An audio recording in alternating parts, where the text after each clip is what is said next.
અંદર રહેલું પૂર્ણત્વ બહાર લાવવાનું કામ કરે છે શિક્ષક. હા, ડોક્ટર વીજળીવાળા સાહેબના લેખનનો એક પ્રસંગ છે. ભાવનગરના એક સામાન્ય પરિવારના પિતા જે પોતે ભણેલા ન હતા પણ સંતાનોને સારું શિક્ષણ મળે, ભણે ગણે તેની આસ. છોકરાઓને ઘરેથી શાળાએ મોકલે, સ્કૂલે મોકલે, સ્કૂલે કંઈ આવડે નહીં એટલે ત્યાં માર ખાય. સ્કૂલેથી ઘરે આવે અને સાથે ફરિયાદ પણ આવે કે તમારા છોકરાને કંઈ આવડતું નથી એટલે ઘરે માર ખાય. આવી રીતના તેના મગજમાં બેસી ગયું કે ભણવાનું એટલે માર ખાવાનું. પહેલાના સમયમાં આપણી એક ગવર્મેન્ટના નિયમો ન હતા ત્યારે કઈ એવી કહેવત હતી કે સોટી વાગે છમછમ અને વિદ્યા આવે ધમધમ.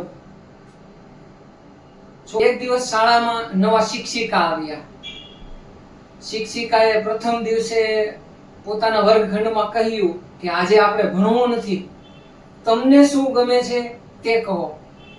અને છોકરાઓ તો બીજા શિક્ષકોના માધ્યમોમાં જકડાયેલા કે શિક્ષક જે કહે તેટલું જ કરો. તમને જે ગમતું કહેવાનું કહ્યું એટલે છોકરાઓ આનંદિત થયા. કોઈ છોકરો કહે મને ગીત ગાવું ગમે છે, કોઈ છોકરો કહે મને વાર્તા કરવાનું ગમે છે, કોઈ છોકરો કહે મને કે આ પ્રવૃત્તિ ગમે છે, આ પ્રવૃત્તિ ગમે છે. એવી રીતના પેલા પિતાના છોકરો સંતાન છે તેની પાસે જાય છે. અંતે છોકરાને કહે છે તને શું આવડે છે?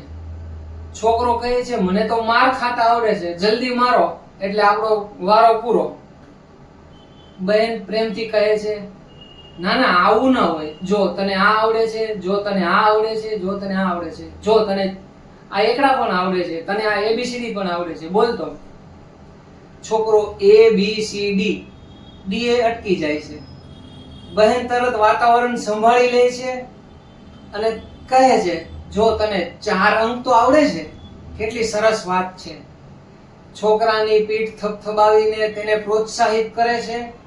એની અંદર રહેલું આનંદ છે એ બહાર કાઢે છે.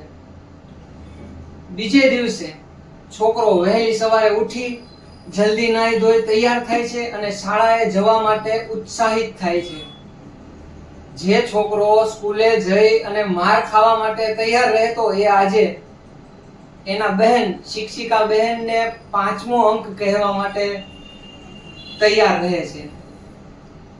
આ બહેન, આ શિક્ષિકા તેની અંદર બાળકની અંદર રહેલું પૂર્ણત્વ બહાર લાવવાનું કામ કરે છે.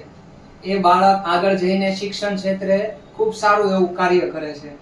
હા, શિક્ષક તમારી અંદર રહેલો એન્જિનિયર્સ બહાર કાઢે છે. શિક્ષક તમારી અંદર રહેલો ડોક્ટર્સ બહાર કાઢે છે. શિક્ષક તમારી અંદર રહેલો બિઝનેસમેન બહાર કાઢે છે. શિક્ષક તમારી અંદર રહેલો કલા પ્રેમી બહાર કાઢે છે. હા, આજ છે. કહેવાય છે ને કે શિક્ષક એ બીજી માનું કામ કરે છે. બસ આ શિક્ષક દિન નિમિત્તે આપ સૌને શિક્ષક દિવસની ખૂબ ખૂબ શુભકામના.